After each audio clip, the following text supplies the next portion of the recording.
That's right. We've changed the intro a little bit, put in the Xbox Series X startup sound because this whole episode of Prof and Dev Play Games, episode 261, it's going to be about Xbox. We've got the pre-orders. We've got the Bethesda news. Yeah, it's going to be a pretty good episode. My name's Larry, Professor at Prof Plays Games on Twitter. Over there's Anthony the Dev at Summer Speak. How's it going, man? Everything's going good. Yeah. Did you spend $7.5 billion on a company this weekend? I did not. I do not have $7.5 billion to spend. I only have $7 billion to spend. Oh, damn. Well, you could buy Star Wars then. Yeah. It's a lot of money. It's crazy. A lot of money. I read in the wake of this, just like different companies buying different companies for X billion. And Disney bought Marvel in 2009 for $9 billion or something. Disney bought Star Wars, Lucasfilm for $4 billion. But specifically what I heard about Marvel is that they bought it for, I think it's 9, but then just off of ticket sales alone from Marvel movies, they made $18 billion. It's just like, wow, what a steal. Yeah. Oh, man. So, yeah, why don't we just jump right into it? The first thing, pre-orders were announced for the 22nd, which was Tuesday, at 8 a.m. And then on Monday, we wake up at 6 a.m. and they announced that they are in the process of buying ZeniMax/Bethesda. Deals have been agreed to. Yes, everyone signed on. I mean, it just takes time for this to happen. It's like when PopCap got bought by EA. Like, I'm trying to think. We got announced that, like, there's the public announcement of, like, yep, all the boards are in agreement. The paperwork has been signed, but a lot like buying a house or anything like that, it's not a fast process, usually. And deals have to get reviewed. Money has to change hands, escrows, the whole thing. So it just takes time. Like, and with this much money changing hands, I bet it will be a few months at minimum, maybe early next year before it's like finalized and people see the money change hands. Right. They said by the end of Q2 2021. Yeah. I mean, it just takes time because everyone has to, like, a lot of stuff has already happened on the, like, to get the evaluation for that 7.5 and agreed to. A lot of discovery has happened. I mean, that's a legal term, but for this, it's similar. They have to go through all the books, make sure everything's okay, and it just takes time. There's nothing. It's not a fast process ever with this much money. So, but it's all been agreed to, and as long as they're talking about it publicly, everyone on what was it? ZeniMax Media was the company that they bought. Right, that's the parent company. That's the parent company. So whoever is on the executive team there and the board there has signed off and agreed to this, and Microsoft has as well. So there is contracts that have been signed, and now it's just executing to those contracts. Let the finance teams and the legal teams do their work now. But is there like a chance that this doesn't go through? I mean, there always is a potential something could happen. Like if they find something hidden in Bethesda's book somewhere that's like, oh shit, like we don't want this anymore, or there's just a big risk. The deal could collapse. But usually if they're announcing, by the point you're announcing publicly that this is happening, you should have found all that. So yeah, I guess it's really just crossing your T's and dotting your I's. That's what I was wondering, because it seems like it's so far away from when it would be done, but it seemed like a strategic announcement the day before pre-orders went live. Yeah. I don't know if it's too early or not, but in a legal sense. No, I mean, it sounds reasonable. This would all go through. There's no monopoly issue at stake here, I don't think. I don't think there's any monopoly. I mean, you still would probably have to get some form of government sign-off on the whole thing. I believe, ZeniMax as a whole is a public traded company. I'm pretty sure. No, they said they're not. They're not. Their parent, even the parent of them? No, because it's just a shell Bethesda made, so they do not have any publicly traded stocks. So they didn't have to get any shareholder anything, which is why I think it was so quiet. No one knew. Yeah. It didn't leak, basically. I mean, the thing was when PopCap was selling to EA, no one knew that was happening outside of people inside the company, and not even everyone inside the company. I mean, I knew about it probably 2 days before it happened, and it wasn't like, oh, this is for sure happening. It's like, I think this is happening. There was an interview with Todd Howard and Pete Hines with Major Nelson and Phil Spencer. I saw some of that, yeah. Okay. Well, they had mentioned that there were teams that had no idea. They found out with the announcement. Yeah. So was PopCap? They weren't publicly traded at that point, were they? No, we're all private. Right. Okay. It was all private. It just makes it a lot quieter. Yeah, I mean, they didn't have to tell anybody, and it was, we all found out, like, the announcement went out probably 2 hours before the media reported on it, for the entire company. I'm trying to think, my friend Carl, he had left the company, but when he had left, he bought his options, so he could still have them. Right. And he knew probably about 12 hours, 16 hours before the rest of us, because PopCap bought back his options. Oh shit. But he got the paperwork about the day before the buyout happened. So he knew something was up. He didn't know who it was selling to. He just knew, like, hey, they're going to sell. Right. Like, this is strategically timed. Did they give him an option? Or it was part of the option thing. So he bought to keep his options, and then they bought him out at the fair market price of those options to bring back to the company. So he made some money off of it. Right. That's nice. But he did not make what EA paid for an option of the company. Right. I guess I wonder if in those kind of deals, maybe with yours specifically or something like this, thinking about someone like Todd Howard or Pete Hines, or maybe Todd Howard specifically, like on the creative side, because I think Hines is more PR. Is there some sort of clause in a contract like that keeps creatives around for X amount of time? Probably. Because otherwise, I mean, just cash there's not a specific one. There's not like, oh, I guarantee that there's one written in there in his employment contract now in this deal that he's probably needs to stay around for like 2 or 3 years at minimum. Right. Golden handcuffs, man. It's a thing. Well, because you're buying, the IP plus the talent. If he walked immediately, that changes things a little bit. But he's gonna be rich as fuck, dude. So rich. Like who? Oh, fuck Jesus. Me, man. It's just like. I mean, he's probably already very well off. And now, he'll probably never have to work another day in his life. Right. If he didn't want to. Unless he loves it, he doesn't have to. Yeah. But I mean, with PopCap, all the founders left after their golden handcuffs were up. That's what I'm wondering. Yeah, that seems. It was kind of like one after another. Like some lasted a little bit longer, but they slowly just trickled out over after the 2-year mark. Like they didn't need to be there. They had enough money to do whatever the hell they wanted to do. Right, unless Todd Howard really wants to see Starfield and Elder Scrolls 6. And he might. He probably really does at some point. Like I would not be surprised if he cares a lot about those things and wants to be around to see them come out. And there's a part of me that would think there's a good chance he leaves after it comes out. Right. So in 2029. But I would expect it would always be after a big project. Maybe they have a couple big projects in the pipe and he'll leave after one of those. Right. But I mean, it's bound to happen at some point, right? Like he'll want to retire. Right. Eventually, you just, the cost benefit analysis, like, well, I don't need to be here. I have a ton of money. Let's get out of here. Yeah, I don't need to be here, and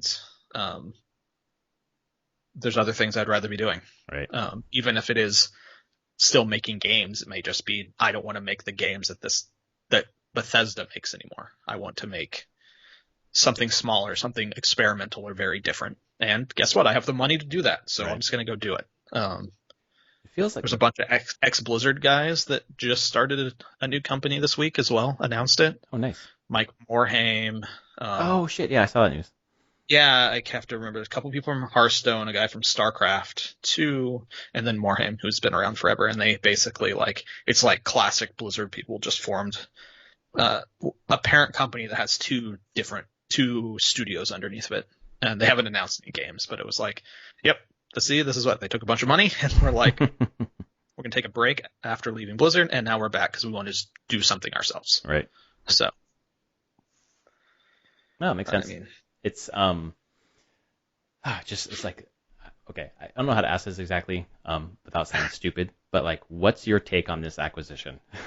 Like the big why, why did this happen? I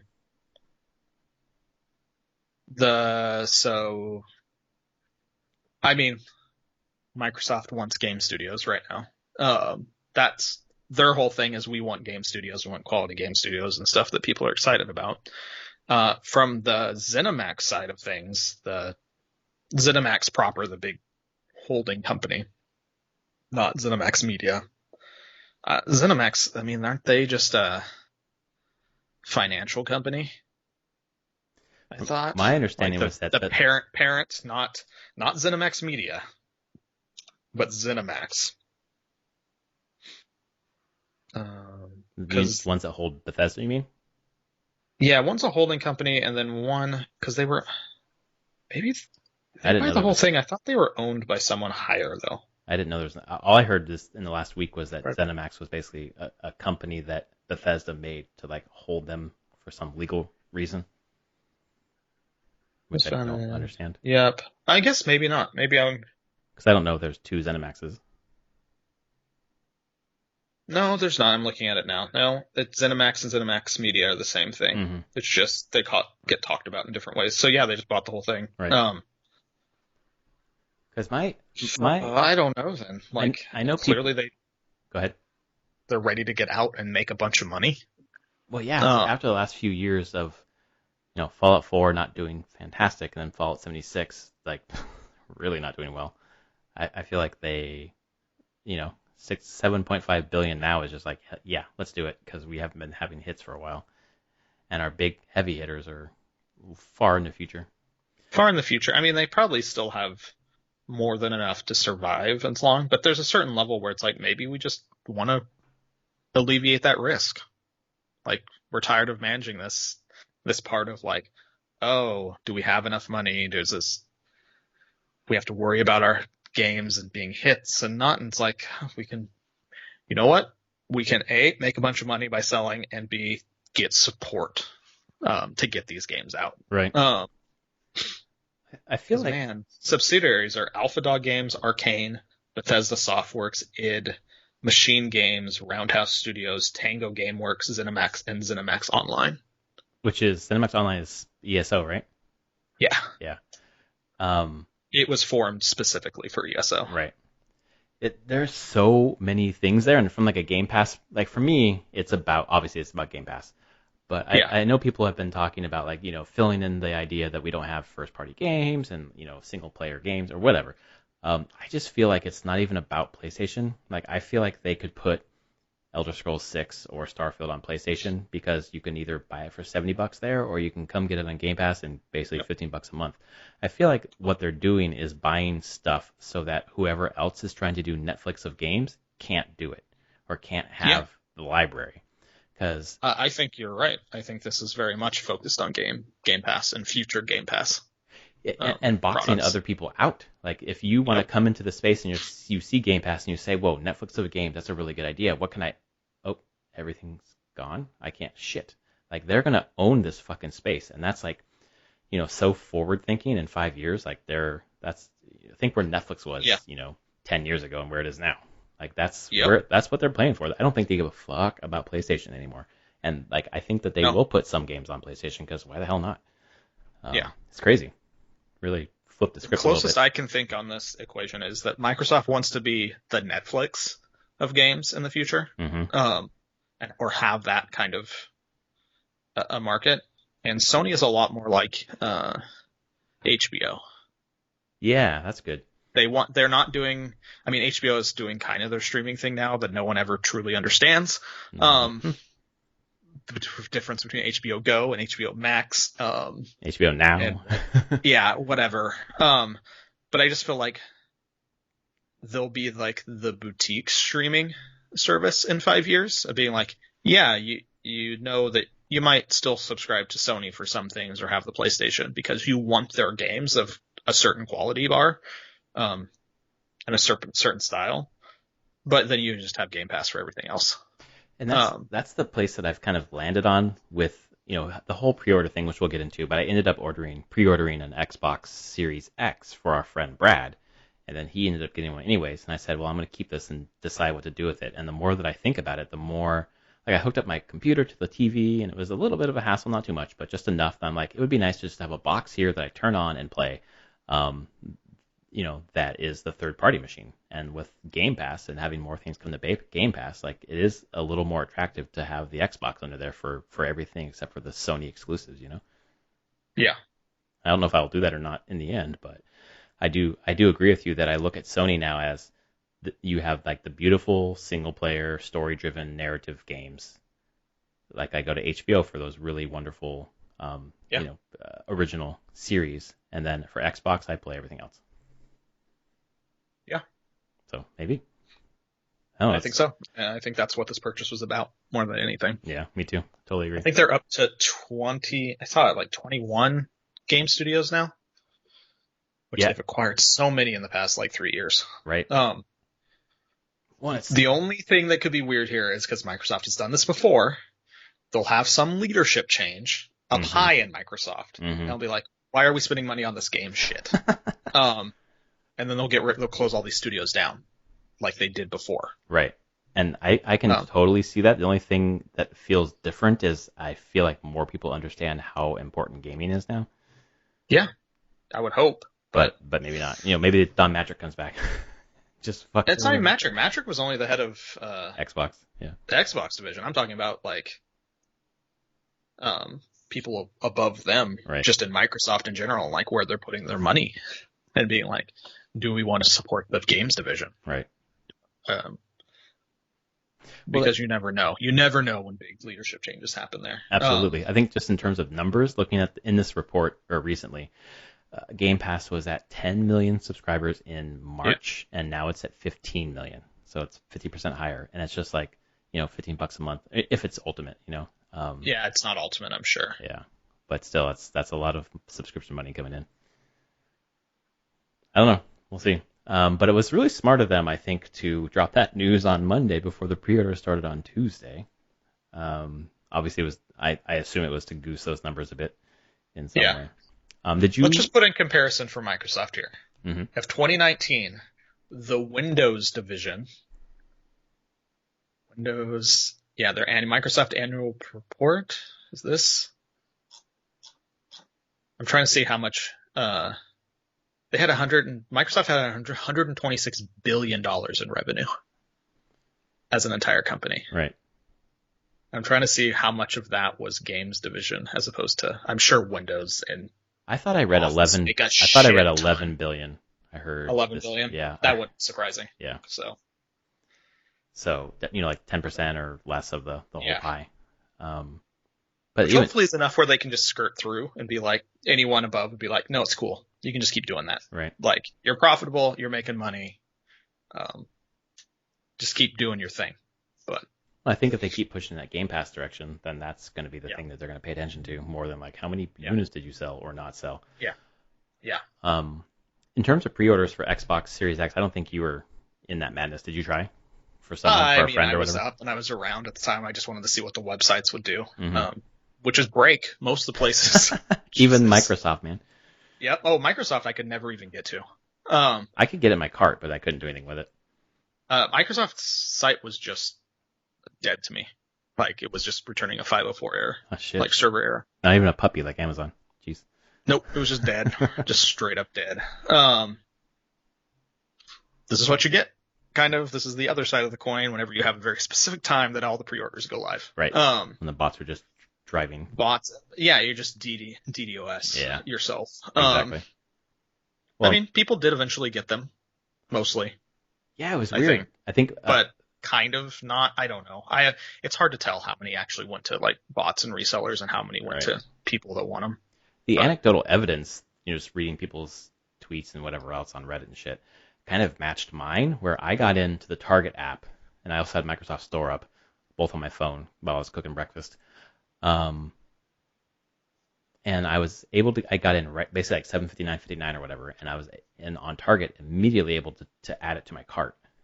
And then it just spooled for 25 minutes and it did nothing. And then at the end of 25 minutes, I was able to buy it. And I read a lot of people's reports that were like, if I weren't going to get it in the first 5 minutes, or I wasn't going to get it in the first 5 minutes, I'm not going to get it. And then half an hour later, it actually let them buy it. And they're like, oh shit, I thought it'd be gone, out of my cart or whatever, but that's not the case. So, I don't have the machine, so I don't know if I will eventually get it, but I do have a pre-order in for it, that took 30 minutes to process. Yeah. But I mean, it's pre-orders for any kind of new console. They're all going to be a shit show. Yeah. Honestly. But I have a feeling anyone that really wants one will probably have one by the end of the year.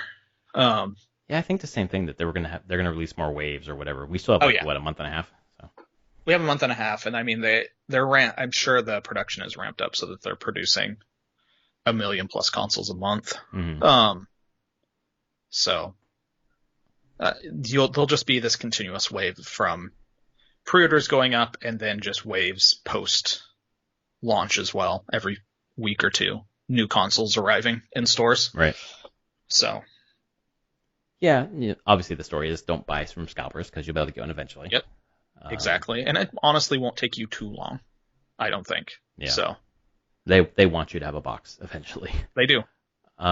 It's, God, I just feel how much of a shit show it was to have gotten a pre-order for both PS5 and Xbox Series X. Feels like, wow, that's lucky. And then I was on actually for the 3080. Like I could have bought that if I wanted to. I didn't want to. But I just happened to hit the Office Depot at the right time. Nice. But I'm not going to spend $1,600 and like risk. Oh, you mean the 3090? Whatever one was $1,600. 3090. Okay. The one that no actual person really needs, but it's like for like video processing, like in like a lot. Hollywood it's super shit, right? high end. Yeah. Like it will be absurd what that thing will do and how much power it's going to require and the whole thing. Like it's a graphics card just so you can flex more than anything. Yeah. Yeah, I was watching some stuff. There's actually been some issues with third-party 3080s. People started getting them in, and they're they're already getting them? Yeah, people have actually started getting them in. Oh. Yeah, and there's definitely been some, not the Nvidia, but the third-party one, like some weird problems with cooling and overheating. Oh shit. Okay. And it sounds like they just have there's going to have to be a firmware update because they're just trying to push too high of clock frequencies on the third-party ones with their cooling. Mm-hmm. So they're going to have to be lower.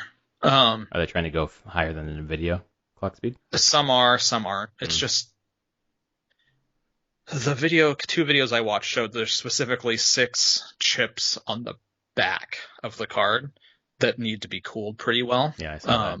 Little tiny chips on the back, and a lot of these third parties aren't cooling them well enough, and they can heat up really hot and clock to what the clock speeds are. So,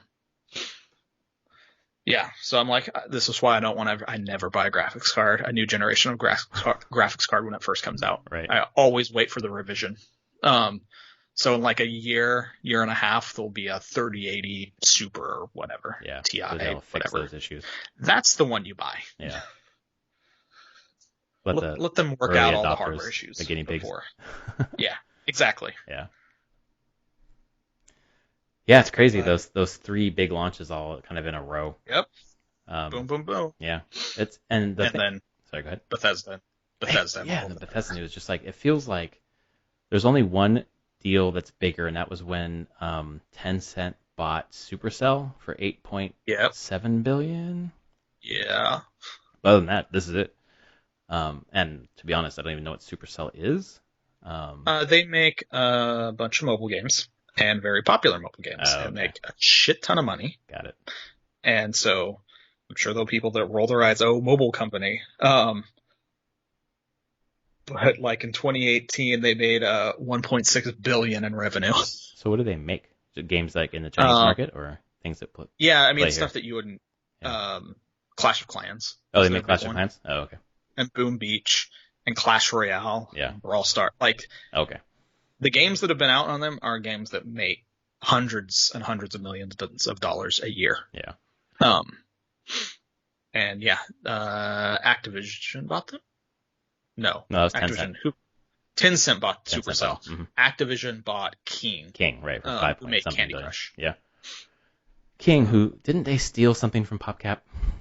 Oh yeah, Candy Crush might have. Yeah, that still is a strong word. It's a match 3 still.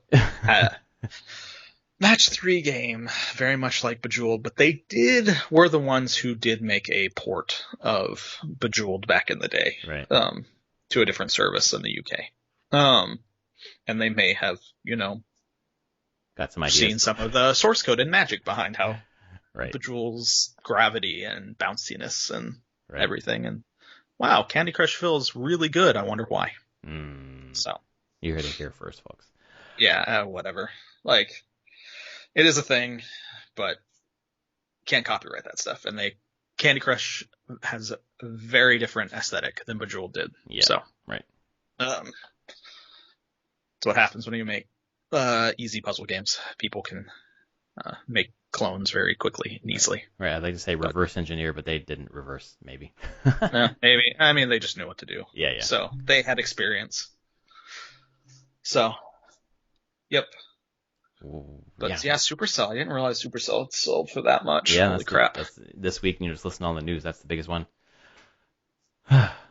Man. Oh, it's interesting too in terms of maybe we know more about the Xbox, but in terms of PS5, all the pre-sale selling out or whatever. I don't think we know as much about the PS5 as we probably should. And I'm wondering, what haven't we heard yet that you're still really interested in finding out? The PS5? Yeah.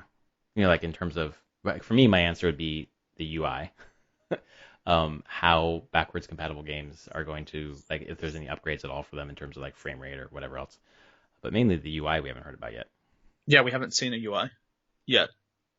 I'm sure we will, but it seems rather late to not have seen that yet. Maybe? I don't remember when they showed it off for the PS4. If they ever straight up showed it off for the PS4, if it was just seen at one point. It just, I guess because we've used it for so long, but I'm not sure what there is to show off about the PS4 UI. It's just like, here are your games. Yeah, I mean, that was one of the things that they were with it, of being like, it's, I'm trying to see, there's a Polygon article. When did this come out? Of course, you don't give me a date. Cool. I mean, I can't remember a major revision to the UI for PS4. I feel like it's other than folders. I just don't remember when they revealed. Yeah. Gamescom. That's when they had done. Oh, that's August. So Gamescom, yeah, they did it in late August, the launch year of the PS4. Oh, okay. And they were just kind of showing off launching a game from it. And like, hey, you have all the things that you would expect. You have your games, you have your trophies and friends lists and things like that. That's the kind of nerdy shit that I want to see. And I feel like we're going to, they're saving a story beat or whatever, Sony promises redesigned PS5 dashboard with no pixel untouched. Right. So I'd like to see that. Is there anything in that vein that you want to see? When this article came up from The Verge talking about small PS5 UI teaser somewhere. Oh yeah, there was that little teaser thing that it kind of had like a distorted Starfield thing with like a pulsing PlayStation button in the center. Yep. Like bubbles or something like that. Yeah, that's as far as that they've shown, and people are like, is that the startup for the PS5? Right. Could be. I guarantee startup's going to be very fast. Very, very fast. With that SSD in it. Like, I wonder if they're going to keep probably slower just to put on the loading screen than it is for it to actually load. Right. I was thinking about when I was playing Ghost, where, it's loading, and Ghost is fast anyways, but they have like the tip screen on the load screens, whereas like on Witcher 3, you could read like 500 tips before it loaded, but Ghost was like maybe one. Ghost is surprisingly fast to load. It's so crazy. And like how fast fast travel. I'm like, it's impressive. Yeah. I'll give it that. But then, if it's, a lot of the reports are like 2 seconds to boot from, the UI into a game, and then loading is instantaneous. Like all those tip screens are gone. Nope, so you're not going to be using those anymore. So where's that going to be? Are they going to bring back instruction books or something? No. Tutorial in-game stuff. I don't know. Yeah. We're not getting manuals again, dude. No one wants to print the paper on the paper. Maybe a PDF or something. I can dream. I loved reading those on the way home from the store. I loved manuals. Oh my god. I still Oh, have somewhere here. I have the Fallout 2 manual, which is like a wire spiral bound oh, damn.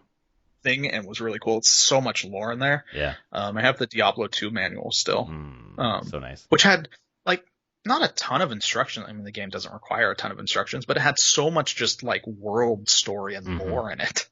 That's where kind of like sometimes they contextualize the games for you, Yeah, didn't really happen in the game. yeah. So I don't know. I assume we'll see one more thing from Sony here soon, Yeah. one or two, Mm. that will be kind of the UI and then answer some of these questions on the backwards compatibility piece. Yeah, I'm kind of thinking about story beats or marketing beats, I guess is what it is Yeah, in this context. If it launches on the 12th of November, we've got what do you think, like 2 beats before then, or is it just like yeah, one big one? I think two. Yeah. I think two major beats. That's what I think too. And that's it. Which it's always interesting. Like obviously you have those marketing beats so you can drive sales, but if there's no way to buy pre-order right now, Yeah. then that's lost effort maybe. Although they've said that there's going to be more coming because they just did a round this weekend of email invites. Oh, I saw that again. They did a second round. Shit, I never even checked my email. I guess I will do that right now. I didn't get one. I probably did not get one. But people had talked that they got them and cool. were able to get a pre-order on Friday. So there's still, like I said, more rounds of these pre-orders coming. Yeah. So, I'm just checking my Amazon to see if I'm sure I don't have a date yet. If nope, not yet shipped. Don't know when the PS5 has a delivery date. So Hopefully that's release, but Amazon has been good to cover their ass on that. Oh, so. Absolutely. I remember the Switch launch where I was just like, they said it was coming that day. I was so excited to get like a launch console, and it came like at 10 o'clock at night because I emailed them. I was like, it's still out for delivery. It's 9 o'clock. What the hell's happening? Yeah. And they called the driver and had him come over and bring it. Otherwise, he would have just taken it home probably. Or not home, but like back to the office or whatever the hell. And waited till the next day. Exactly, which would not have sat well with me. Yeah. I needed Breath of the Wild. Oh, I get my Joker amiibo figure a week from Tuesday. Oh, nice. That's cool. I'm waiting for the Champion re-release so I can get all 4 because my daughter is fucking obsessed. She is in love with Rivali specifically. Okay then. Yeah. I mean, I have Mifa. I should get the other 3. I have Daruk. I need to get the other ones. So yeah, I need the other 3 because I have Link and Zelda. Me too. So yeah, I'll get those. Why not? My daughter calls him. Did you see the trailer for that? I did, yes. The Tokyo Game Show. I did. Gameplay trailer. Yeah. With Daruk? Young Impa? Yes. Yep. Yeah. Why does it have to come out like the day after Cyberpunk? I feel like obviously it's a Muso game, but I think it looks a little more interesting than Hyrule Warriors did. It seems less spammy. I don't know. It just seems like there's more thought put into building it out as a Zelda game. And then Hyrule Warriors already was very thoughtful, but this looks even better. Well, yeah, and especially if they're really calling it canon prequel. Mm-hmm. Like, I feel like Nintendo is having probably a little bit more say in this one. Right. To keep because we're getting a prequel, we have Breath of the Wild, and we're going to get a sequel, so it's like a 3-game arc of this story. So it's pretty cool. Well, it's such a cool genre to tell that story in because it really was a massive battle, and that just makes a lot of sense. So I cannot wait to play as the champions so much. I really hope this. Wasn't there supposed to be that was the presentation. I was wondering if there's going to be a amiibo or not amiibo, Smash presentation connected to it with the champions being in there, but I obviously got that prediction wrong. Yeah.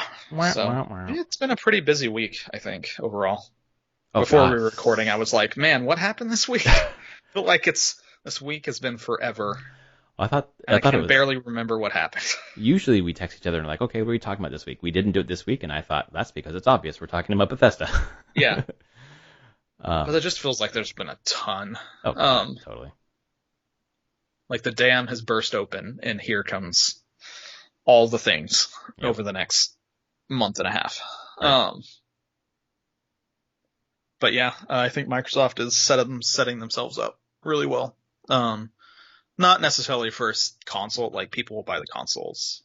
I fully expect both PS5s and Xbox X's, Series X's and S's, whatever, to be sold out. Yep. At least for the foreseeable future, first 6 months probably. Right. And then we'll start seeing which one kind of comes out on top in the end.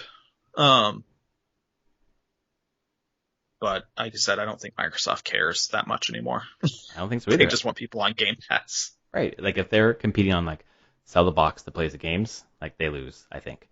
But Yeah. they're competing in a space that is we're Netflix of games, and there's no one like Stadia tried, that was a abysmal failure. I think. Yeah, Amazon's trying though. And then we've got Luna, and we'll see what that looks. Yeah. It's a different model, but Yep. you know, we'll see.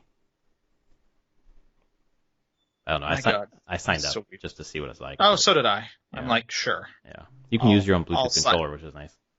Yeah, and I'm just like, if I get selected to try it, I'll try it. Yeah. Why not? But yeah, I still don't know if they have the right model. I really think, because again, it's them, you're playing through the cloud still, and I still feel like that technology is close, but not there yet. Very close. And it works great most of the time. Right. But it doesn't some of the time, and that's still a downside for a lot of people. And that's what they remember is like, hey, it's not working right now. Where Game Pass is like, no, you still have to download it. It's still on your computer, but it works. It was one of the things about was it the PS Plus collection that I initially thought was just going to be like, okay, here's these 15 games or whatever that you can play, but you got to play over streaming. And they're like, no, you can download them. It's like, oh, thank God. Like, it's just, that's the solution. The other thing I read about Luna, which I think you can speak to more, I think I understand that part of the issue for developers porting over to Stadia is that Stadia runs on Linux, whereas Luna is Windows based, basically. Do you know anything about interesting. that? I heard that. I don't know anything about that, but that would make sense. That would make total sense if Stadia was using Linux. There's so many games that won't run on Linux. Right. Anyway, I don't know. That's weird if Amazon was building it off of Windows, because most of Amazon's back-end AWS stuff is all Linux based. Right. Although they're just servers. I have had AWS servers where I've installed Windows Server on them, so they don't care. Like when you're using AWS and you want an EC2 server, you're just like, give me the server, give me my server instance, and you just let me do whatever I want to on it, which is it can install Linux, Windows, whatever. So I guess they just have the infrastructure. It's like, fine, we'll put Windows on here because that's what most games run on, right. And it's easiest. Let's just make it easy for developers to put their shit over here. Yeah, because we want people to put their games there. Right. So, which is crazy, that announcement. Because again, it just kind of, you would think that would have such a big splash, and it kind of didn't in this past week. Right, it didn't. And I think part of it's just like the Bethesda thing is such a megaton that, like, good luck. Like, it's good thing Sony didn't have shit out last week, you know? Because it just all got buried. There's even like I can't remember what it was now, but there was some other significant piece of news that came out this last week that I didn't even hear about till like a podcast today. I was like, oh shit, that happened, but I honestly can't remember what that was. But I think things got fucking buried under that Bethesda thing this week. Yeah. Oh, totally. So. But yeah, crazy times. Yeah. So what are you playing during these crazy times? Oh, you know Hades. All the time. Every day. Awesome. Every moment I have a chance to play it. Holy fuck. It's in me. It is fucking great, dude. It is really good. Holy shit, does that game just keep giving, is the thing. I've put 36 hours into that game, and I'm still seeing new content, new conversations, new text lines, new things to interact with, new fights, new enemies.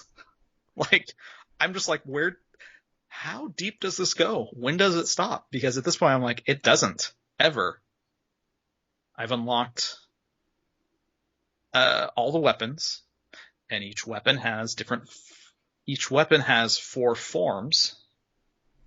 I've unlocked 3 forms across all of them, and then 1 special form, which you only can unlock after hitting certain story beats that will happen. And it's like, oh, because I got the spear and I have aspect of Guan Yu on the spear, which fundamentally changes the moveset of the spear. Oh, wow. Just totally different. Does different things, has different abilities. Like, each form is different of the weapon. So while there's 6 base types, there's actually like 24 unique weapon kits available in the game. Just letting you know. There's a lot. So I played it for probably half an hour yesterday, I think, and I was just like, oh yeah, I get it. And I'm like, I'm going to put it down, and I'm going to go play Mass Effect Andromeda, because I need to not do this. And I seriously was like so like awake and alive and just like loving this. And I sat down and played Andromeda, and 10 minutes later I was almost asleep. I was like, okay. Oh my God. Well, I think that I've watched a little of your streams when they posted on YouTube, and I'm like, yeah, I'm not interested in playing this game at all. I think I'm gonna try again on Game Pass, I guess, where I'm in front of more in front of the screen, closer, I guess, because there's a lot of small text. But like, to be perfectly honest, it just seems so rote. Like, it doesn't seem like there's nothing unique about it right now. Yeah, just watching kind of that stuff, I'm like, this is like the most phoned in Mass Effect story ever. That's what it feels like. It's like, God, guys. And I'm sure it gets better. And I don't want to disparage it because I haven't played it. I played like an hour or so, but it's just like, I have a ton of games to play. I think I'd rather play Nier Automata. So I'm trying to get through my disc-based games, right? Before I move over to the PS5 digital. But then I'm sitting here on my computer, and I'm like, well, after this podcast, I can probably just play a little bit of Hades, and then you play like 2 hours. Good. It's good. It's fucking great, man. And a little bit turns into a fucking lot. It's gonna out of like late nights I've had because of the stupid thing. And it's because you can just do like, oh, one more room. Mm-hmm. Oh, I'm really close to the next boss. Okay, I'll just stop after the next boss. Well, what's in the next room after I beat that boss? Oh, what's my next boon I can get or upgrade? And then you die and you're like, okay, well, I got to talk to everyone now. Oh, there's these neat. Oh, that's intriguing. I got to get back out there. How do you pet the dog, by the way? Is it just RB? Left trigger. Oh, okay. I didn't see it's up there. Like when you walk up to it, it will show you all the interaction options. Huh, I didn't and see it. And petting is RB is talk. Mm-hmm. Right trigger is give nectar if you have it. Mm-hmm. And I think the pet was left trigger. If you're using a joystick or a controller, using a which I assume you are. Oh yeah. Yes, so you can pet Cerberus. I've beat it 5 or 6 times through. Like the final boss. Yeah, I've done the loop 6 times. Do you know about the died numerous other times? Yeah, of course. Do you know about so you've done it 6 times? Yeah. Do you know about the actual number that triggers something else? Like 10. Right. But there's stuff every 9, time. Yeah. Like every time you're getting up there, you're getting more story and more context for what's going on, and so it's not like beat it once, start getting the story, then wait till 10 to get more. It's like every time you're getting story. And the funny thing is, it's like there's the main story arc going on, and then there's all the side story arcs going on. Like all these side characters you find. Which I don't want to spoil all the ones that you'll find in there, but right. This is a deep Greek mythology game in so many ways. Some really deep cool cuts in Greek mythological characters. Right. And you get really invested in these characters. This is the thing. I think I was talking to my wife about it. And I'm like, I think I still hold Transistor higher than this game. Mostly, and she's like, yeah, because Transistor is your aesthetic. And I'm like, yeah, you're right. Right. It fits my aesthetic, but I'm now playing Hades for enough times through.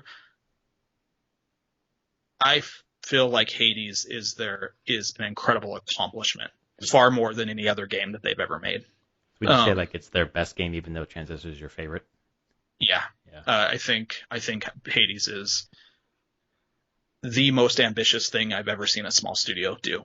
Well, and just the way that they've added to the roguelite genre, I feel like they've like refined parts of it that kind of drove me nuts and just made it so much more accessible and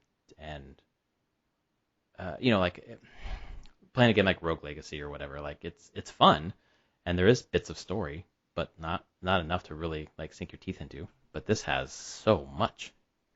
I mean, the story, it actually married the roguelite mechanics to a story. Right.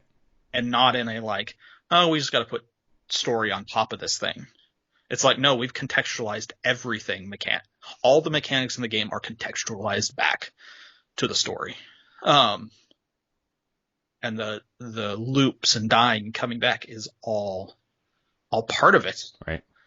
And it works really well. And it really is like one of the first times where I'm like, yeah, I died. And it sucks that I died. I was getting really far and that feel that way. But you're like, oh, but who do I get to talk to now? What information do I get? What do I get to unlock? Right. Like, and you never know. And there's always new and exciting things every time. Yeah, it's like punishment or dying is like kind of fun. Like that's it is. Yeah. And you just feel like, oh, I got to get back out there. It's impressive. It is an incredibly impressive feat. And everything is voice acted. Holy shit. And it's really well done voice acting too. Yeah. So I'm going to lay this out there. So do you know who does the voice of the main character? Have you been spoiled on that? I haven't, no. Darren Korb, the musician. Really? He does the voice of Zagreus, and he does the voice of Skelly. I don't know if I've met Skelly. I don't know. He was. How many have you done one run? Like to a boss, you mean? Just anywhere. Have you? I just use the term run as in dying. Oh yeah, I've died like 2 or 3 times. Okay, so Skelly is the skeleton in the weapon room. Oh yeah. Okay. So that's funny. Darren Korb voices Skelly as well. So you're fighting yourself basically. Yeah, but I'm like, how? Darren Korb has gone on record going like, this is the most music he's ever written for a game. Like it's on their website. You can get the Hades vinyl collection, or it's coming out. It's 4 vinyl records. Wow. And I'm like, how did you write and record all this music and do the voice acting for the main character? Do you sleep ever? Right. Like, just you believe in that project so much. That's crazy. They did a Reddit AMA as well. Supergiant did. And I think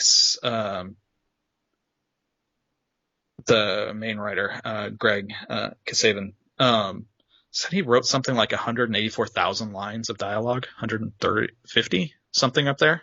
Like, there's an absurd amount of text and dialogue in this game. Right. So, I don't know. It's impressive. The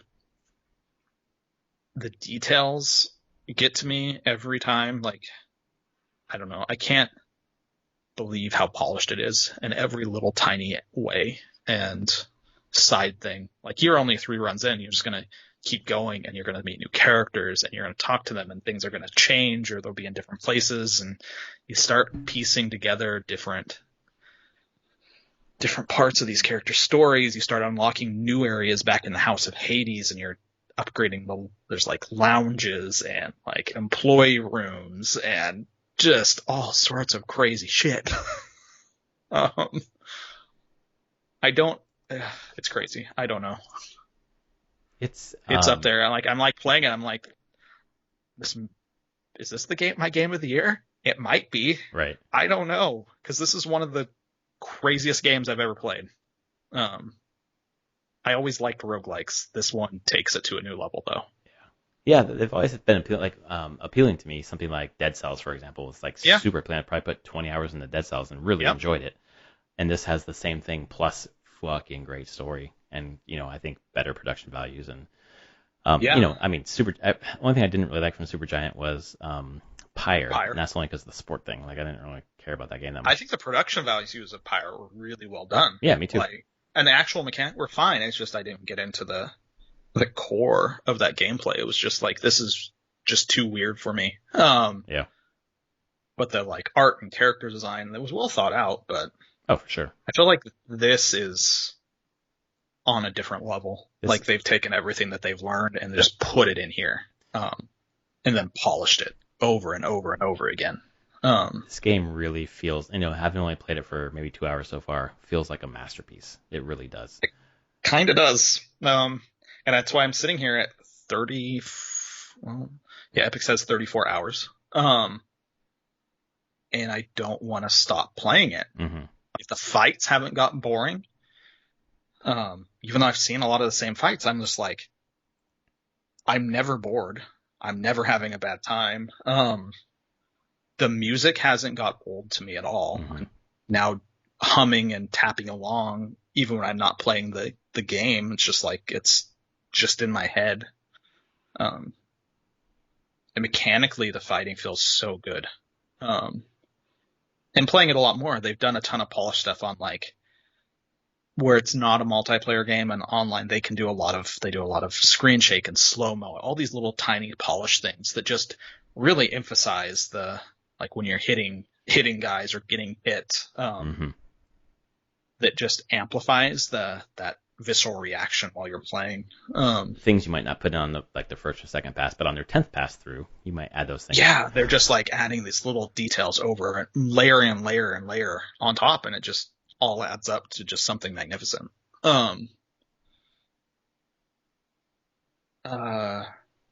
Here on the Reddit AMA, how long did it take Darren to record 1 million lines of dialogue?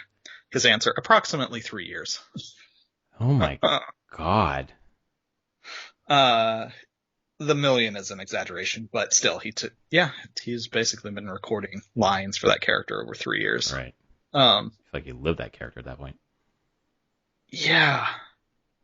I do recommend go and watch there's like a long running no clip documentary that came out like every few months, like a half an hour, and it was following the launch to release of Hades. Highly recommend watching that, just behind the scenes of how this game got made.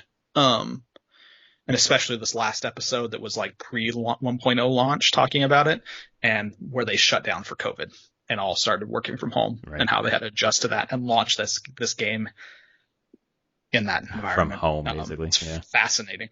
Yeah. And yeah, their offices are like in downtown San Francisco. Right. Like right by Moscone Center and everything, right in that area. And they got broken into while they were in COVID. I heard about that. Yeah. So they had all sorts of insanity go on to get this game out, and I just can't believe it turned out as well as it did. And I've gone on not long enough with it. But yes, that's actually all I played this week. Any chance I had to play game, it's been that game, and I cannot wait till like the cross saves work for the Switch, so I can play it on Switch wherever I go.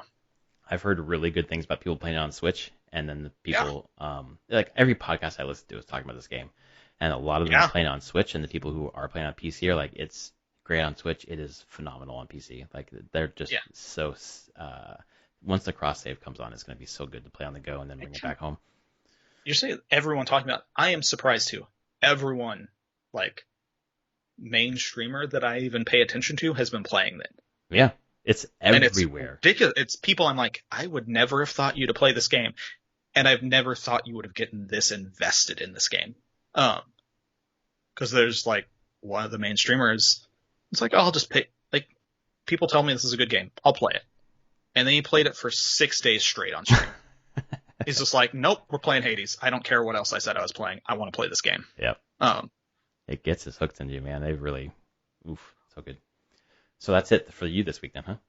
That's it. So for me, I played that and I talked about that. I just unlocked the shield weapon, which I really like, the charge and dash kind of thing. I highly recommend the shield. Is fantastic as a good safety weapon. Yeah, kind of feels like learning the ropes weapon. because you can block a bunch of shit.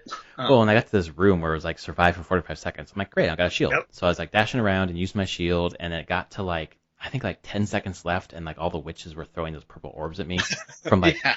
just too many directions, and I got hit too many times. I was like, fuck. But it's a really good one for that room.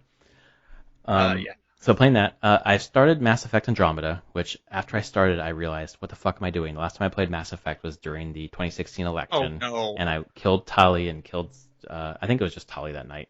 I'm like, I cannot have an open Mass Effect game. I have to beat just before the election, otherwise I feel like it's going to be my fault.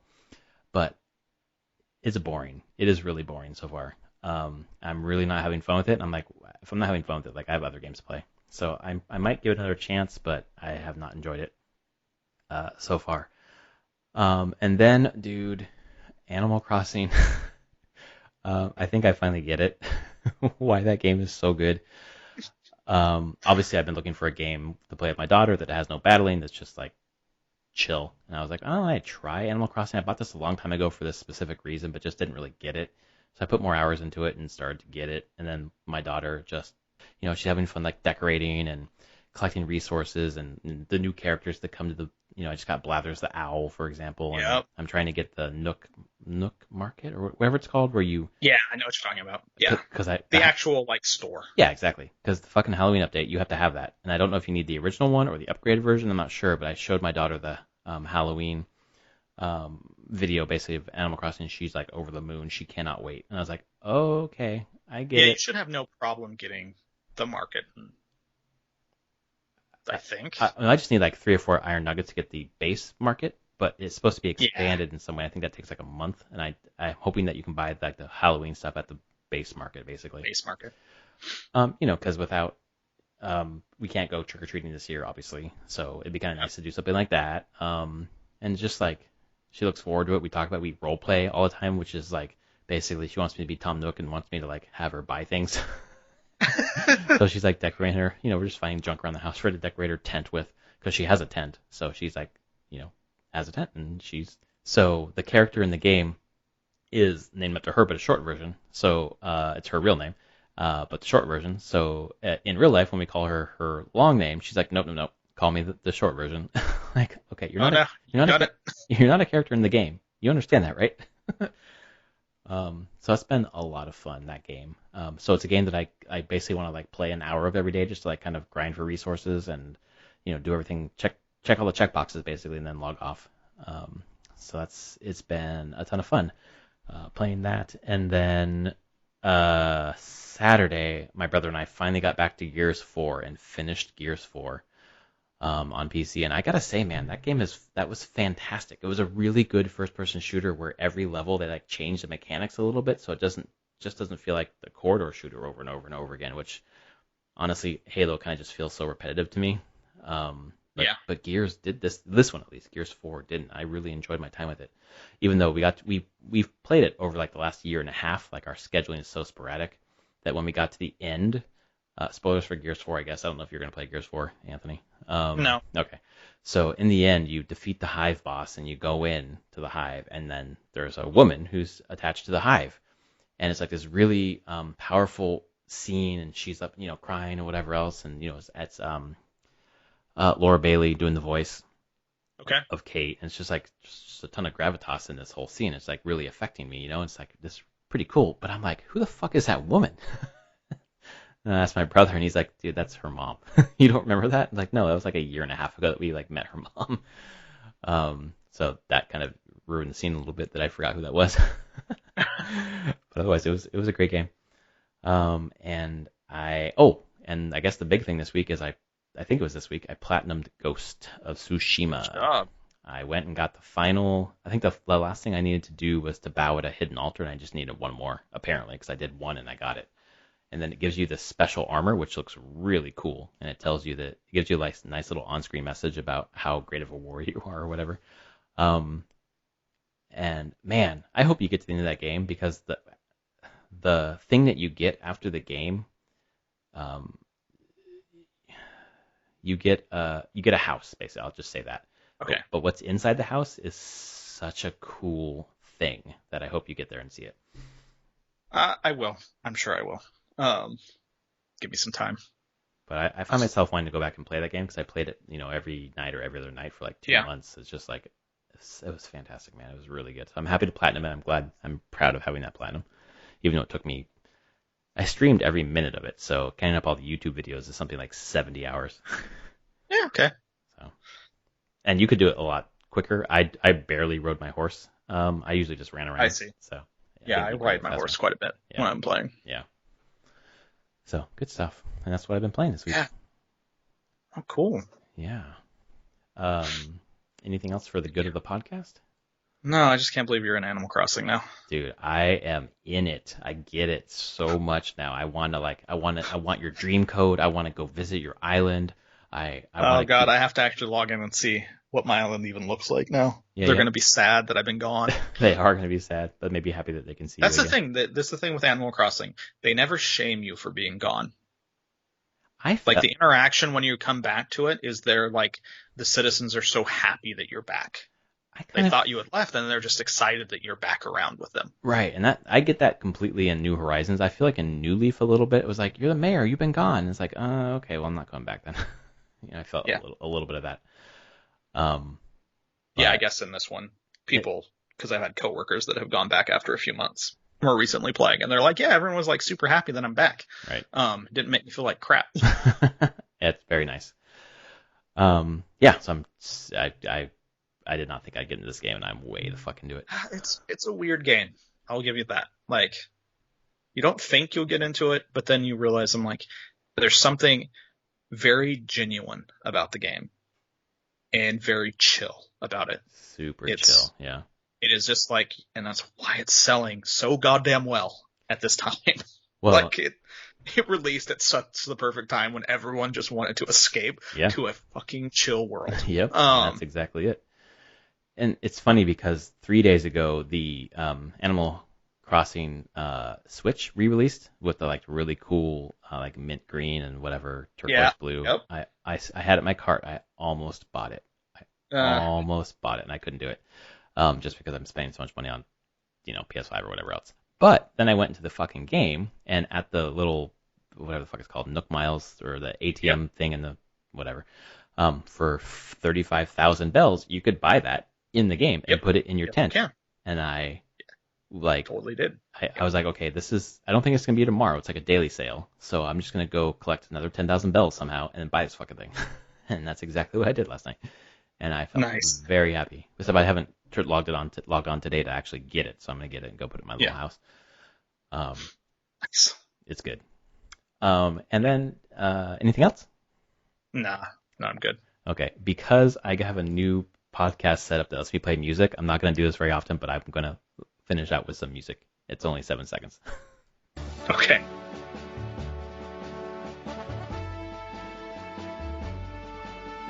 That's it.